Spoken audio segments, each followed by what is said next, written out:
much of the talk this week has been about the shocking DNC email hack. The content of the hacked emails exposed an anti-Bernie Sanders bias within the DNC.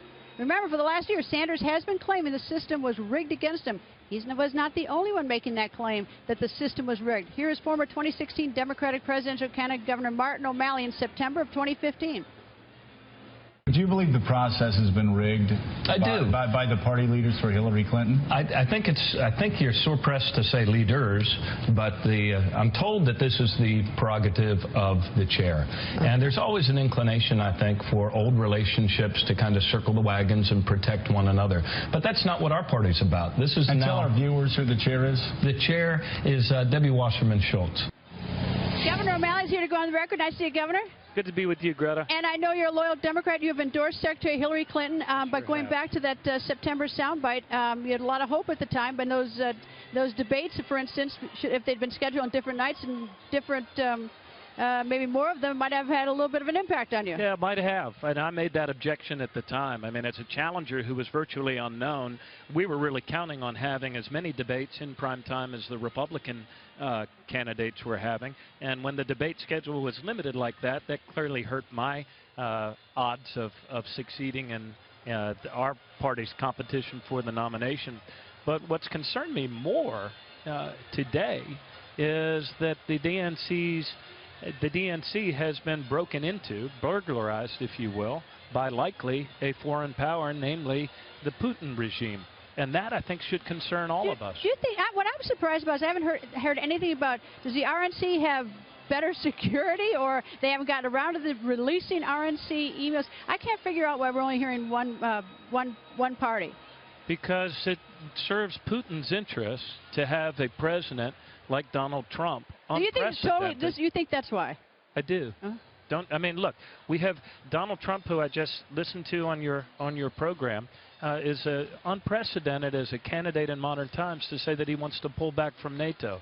I think Ronald Reagan would be rolling over in his grave if he listens to the way Donald Trump fawns over and says, praises Vladimir Putin as a strong leader. Secretary Rumsfeld told me that he, and I'm a little fearful of saying this, I might get a little bit wrong, but that back a number of years that he sent a memo to then President Bush saying that that people in NATO need to pay their fair share, so to speak, and make their payments. And I always I thought I understood that what Donald Trump wanted to do is to make other nations, whether it's a good idea or bad idea, who had committed to making certain payments to NATO, that they step up.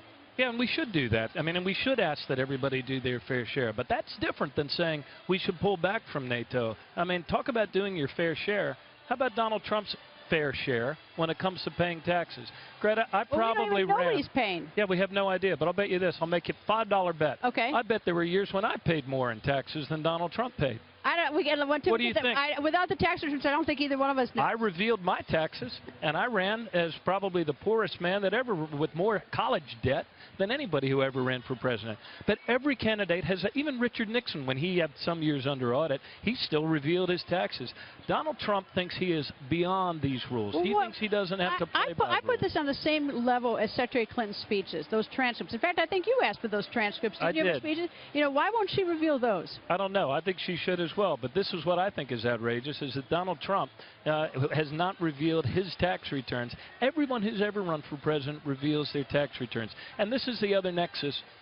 Donald Trump has been so blackballed in terms of being able to get loans for his serial bankruptcy businesses, if you want to call serial bankruptcies good business. He has been so blackballed by domestic banks in the United States of America that he has had to go searching abroad, including to oligarchs in Russia with close ties to Putin. So, look, there's a reason that people are nervous about this man getting security briefings, giving his coziness to the Russians. But the ones who are nervous are the ones who oppose him. And the fact is there are a lot of people that support him. And there's a lot of people who also want to know who broke into the DNC. I want to know that. I want to know that. And I also want to know what Donald Trump's connections are to oligarchs with a lot of money. Do you think he was part of the? Do you think he was part of the hacking? I don't think he was part of the hacking. But I mean, part of a conspiracy. But I think he encourages it. And I think that he is, by his desire to have us pull back from NATO, I think that he is the candidate that Vladimir Putin wants to see in the White House, because that is the candidate that would strengthen Russia's role in that region. Look, this is no joke.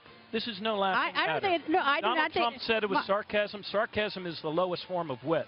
And we have the lowest form of a candidacy here in a man who uses fascist tactics, trying to put all of us in fear of. And I'm giving you the last word. I got to go.